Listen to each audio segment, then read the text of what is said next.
আসসালামু আলাইকুম ওয়া রাহমাতুল্লাহি ওয়া বারাকাতুহু।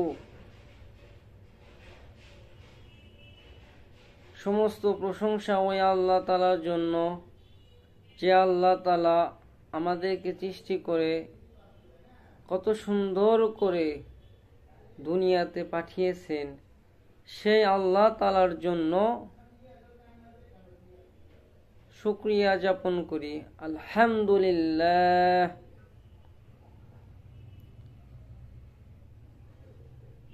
যার জন্য দরুদ না পড়লে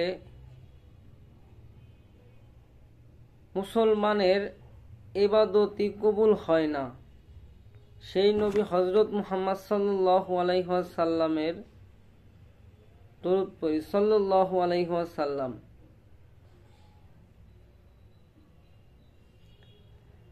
আলহামদুলিল্লাহ আলহামদুলিল্লাহি ওয়া কাফা ওয়া সালামুল ইবাদিল্লাহিল্লাযী ওয়াসতাফা, আম্মা বা'দ। নাহমাদুহু ওয়া নুসাল্লি আলা রাসূলিল কারীম, আম্মা বা'দ। ফাআউযু বিল্লাহি মিনাশ শাইতানির রাজীম। বিসমিল্লাহির রহমানির রহিম।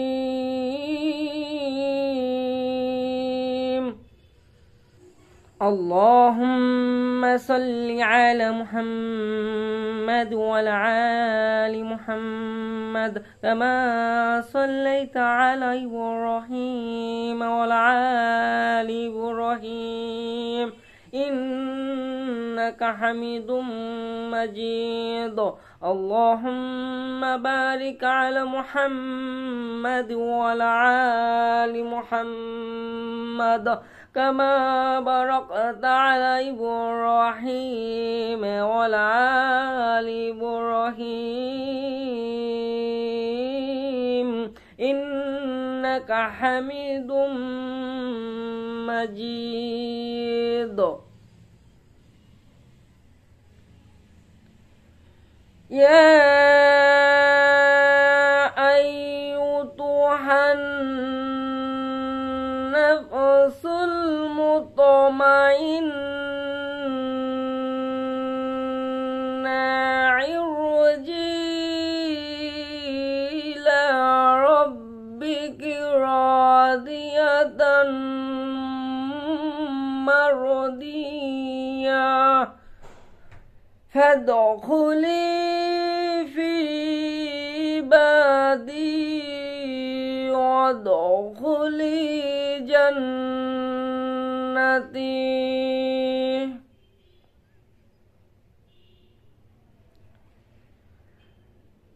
আমি এখনই যে এইমাত্র আয়াতটা পড়লাম, এই আয়াতের সূরা হচ্ছে সূরাতুল ফাজর মাক্কিয়া।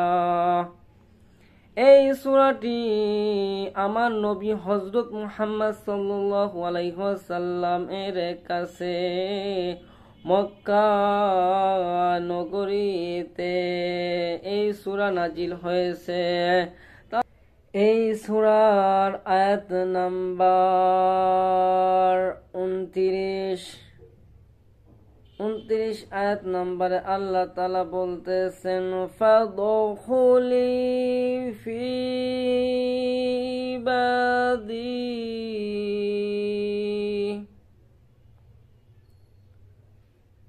আল্লাহ তাআলা বলেন যে যারা আমার ইবাদত বন্দেগী করেন তাদেরই এই পথ। ইবাদত বন্দেগী করতে হবে, তাহলে আল্লাহ তাআলা সন্তুষ্ট অর্জন করতে পারবেন। বন্দেগী করতে হলে আপনাকে আপনার নফসে আম্মারাকে চিনতে হবে। নফস হচ্ছে 3 প্রকার। এই নফস 3 প্রকার। এই নফস 3 প্রকার মধ্যে 1 নম্বর নফস হচ্ছে আম্মারা। সেই আম্মারা আপনাকে কোনোদিনই আপনার আল্লাহ তাআলার ইবাদত বন্দেগী করতে দিবে না। ওই নফসে আম্মারা, ওই আজাজিল ইবলিস তাহার কথা মতো চলেন। ওই নফসে আম্মারা আপনার ইবাদত বন্দেগীর যেন মশগুল না থাকেন, ইবাদত বন্দেগী যেন করতে পারেন না, সেইগুলাই কাজ এই নফসে আম্মারার। এই নফসে আম্মারা নিয়ে আমি সুন্দর একটি গজল লিখেছি, তাই আপনাদের মাঝে আমি জানাতে চাই এই গজলটি আপনাদের শোনাতে চাই।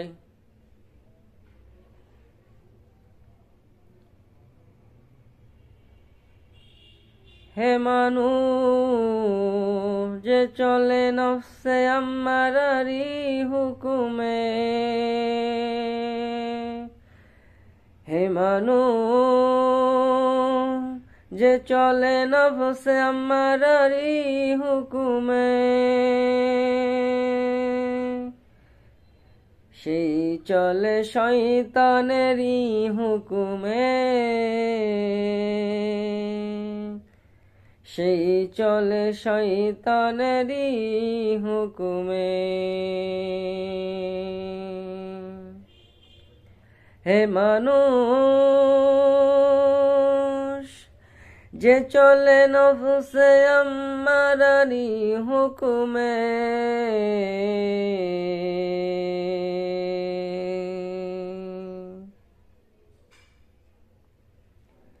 সেই শয়তানেরই কাজই হলো অহংকার আর লোভ লালসা,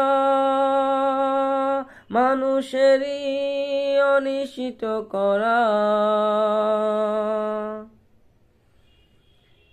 সেই মানুষ যেন আল্লাহ তাআলারই পবিত্র জান্নাতি হতে বঞ্চিত হতে পারে। এটাই তো নফসে আম্মারারি কাজ,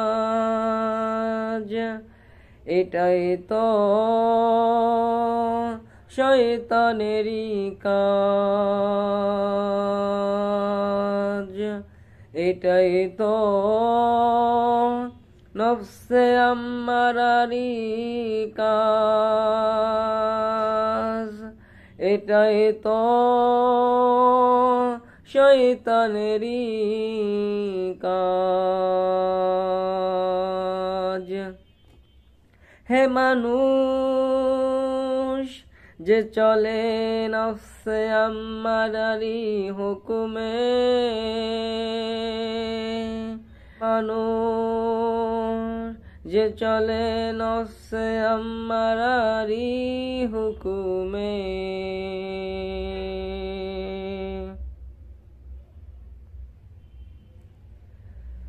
ভাই দোস্ত বুজুর্গ, আমি আর ওদিকে যাব না, আমি আমার আয়াতের দিকে লক্ষ্য করি। আমি সূরাতুল ফজর আয়াত লক্ষ্য করি। এই আয়াতে আল্লাহ তাআলা বলেন, ইরজি ইলা রাব্বিকি রাদিয়াতাম মারদিয়া। এর অর্থ হলো তুমি তোমার রবের সন্তুষ্ট অর্জন করে আসো, তাহলে তুমি সন্তুষ্ট ভজন রূপে থাকতে পারবে। আমি আর ওদিকে বাড়াবো না, আমি আমার আয়াতের দিকে লক্ষ্য করি। সূরাতুল ফাজরের আয়াত নাম্বার 27 আল্লাহ তাআলা ইরশাদ করেন, ইয়া আইয়ুহান নাফসুল মুতমাইন্নাহ।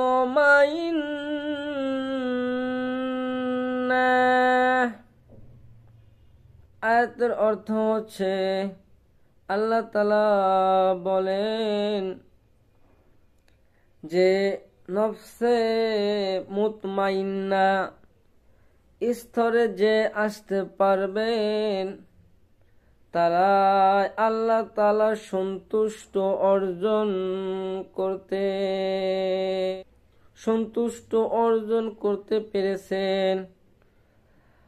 আচ্ছা আমার ভাইরা, লক্ষ্য করে দেখেন যে সন্তুষ্ট অর্জন করতে হলে যে আমি বলেছিলাম যে নফসে হচ্ছে 3 প্রকার, এই 3 প্রকার ভিতরে নফসে আম্মারা করে হচ্ছে শয়তানের গোলামি। এই নফসে আম্মারাকে চিনলে তারপর ধীরে ধীরে ধীরে ধীরে আল্লাহ তাআলা আপনাকে নফসে আম্মারার হাত থেকে নফসে লাওয়ামার কাছে পৌঁছাইয়া দিবে। আপনি যখন ধীরে ধীরে ইবাদত বন্দেগী ভালো লাগবে, ইবাদত বন্দেগীর কাছে অগ্রসর হবেন, অগ্রসর হওয়ার পর যখন আপনি মনোযোগ দিয়ে কিছু কিছু কিছু কিছু ক্ষুদ্র ক্ষুদ্র ভাবে ইবাদত বন্দেগী করবেন, তখন আপনার নফসের লাওয়ামার স্তরে পৌঁছিয়ে যাবেন। সেই নফসে লাওয়ামার স্তরে যখন আপনি পৌঁছিয়ে যাবেন, তখন কোনো কিছু খারাপ কাজ করলে আপনার সাথে সাথে তওবা এসে যাবে। যেমন তওবা আস্তাগফিরুল্লাহ রাব্বি মিন কুল্লি যামবি ওয়া আতুবু ইলাইহি লা হাওলা ওয়ালা কুওয়াতা ইল্লা বিল্লাহ। এইগুলা কাজ আপনাদের মাঝে প্রদর্শন হবে, আপনি এইগুলা কাজ করতে থাকবেন। তারপর ধীরে ধীরে ধীরে ধীরে ইবাদত বন্দেগী করতে করতে এমন অবস্থায় হয়ে যাবে যে আপনার গুনার কাজ যে জায়গায় আছে সে জায়গায় আপনি বান্দা, আপনি ওই জায়গায় নাই। গুনার কাজ যে জায়গায় আছে আপনি সেই জায়গায় নাই। যদি গুনার কাজ দেখা যাচ্ছে যে সামনে আপনার চোখের সামনে আপনি গুনার কাজ আছে আপনার, তাহলে আপনি ওই দিক দিয়া যাবেন না। ওই দিক দিয়া না যায়া আপনি ভাববেন মনে মনে যে না না ওই জায়গায় গেলে তো আমার গুনার কাজ হয়ে যাবে, আমি ওই জায়গায় যাব না। ওই জায়গায় গেলে তো আমার আল্লাহর হুকুমের বিরুদ্ধে হবে, আমি ওই জায়গায় যাব না। এগুলো আপনার মাঝে যখন আপনার দিলের ভিতরে ঘুরপাক খাবে, তখন মনের সাথে আপনার বিবেকের সাথে যখন আপনি বুঝবেন, বুঝ পরামর্শ হবে, তখন আপনি বুঝবেন যে আমি মুতমাইন্নার স্তরে পৌঁছে গেছি। ভাই আমি আর ওদিকে আগাবো না, আমি আমার আয়াতের দিকে লক্ষ্য করি। আল্লাহ তাআলা এই সূরাতুল ফাজরে বলেন 30 নম্বর আয়াতে, ওয়াদখুলি জান্নাতি,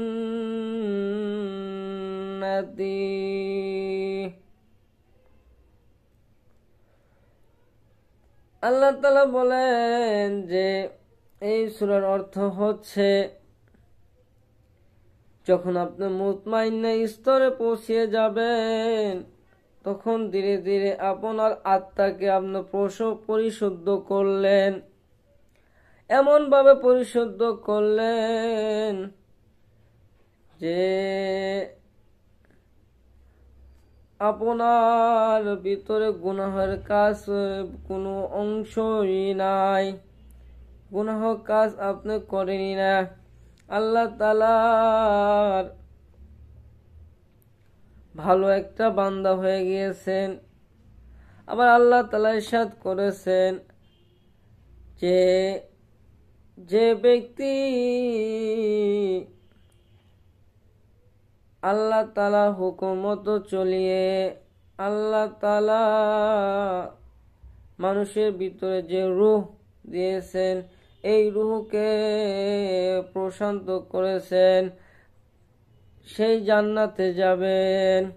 আল্লাহ তাআলা দুনিয়ার ভিতরে যেমন মানুষকে ডাকেন যে অমুকের ছেলে অমুক, তাই এরকম ভাবে ডাকবে না। আল্লাহ তাআলা বলবে জান্নাতে নেওয়ার সময়, হাসরের মাঠের দিন বলবে হে অমুক আত্মা, হে প্রশান্ত আত্মা, তুমি আসো, এদিকে আসো।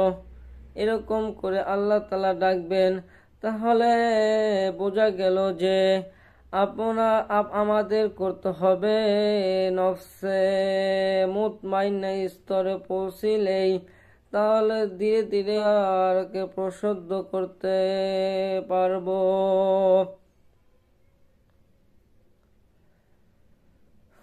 আমার বাবা ও মায়েরা, আমার ভাই ও বোনেরা, আমি যে অগোছলভাবে কথাগুলা বললাম, এই কথার দ্বারা যদি আপনারা কষ্ট পেয়ে থাকেন তাহলে আল্লাহর রাস্তায় আমাকে ক্ষমা করবেন। আমি যেন আপনাদের মাঝে দিন প্রচার করতে পারি, আমার জন্য দোয়া করবেন। আমি জানি আপনাদের মাঝে ভালো ভালো ভালো কথা আপনাদের মাঝে জানাইতে পারি।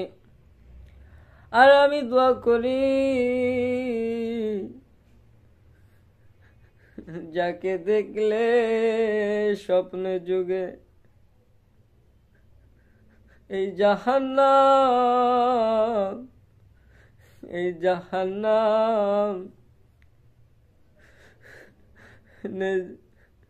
যাওয়া হবে না, সেই নবী হযরত মুহাম্মদ সাল্লাল্লাহু আলাইহি ওয়াসাল্লামকে যেন প্রতিটা মানুষ মৃত্যুর আগ পর্যন্ত দুনিয়ায় থেকে যেন দেখতে পারে। আমি সবার জন্য এই দোয়াটা করি। আমার জন্য দোয়া করবে ইনশাআল্লাহ।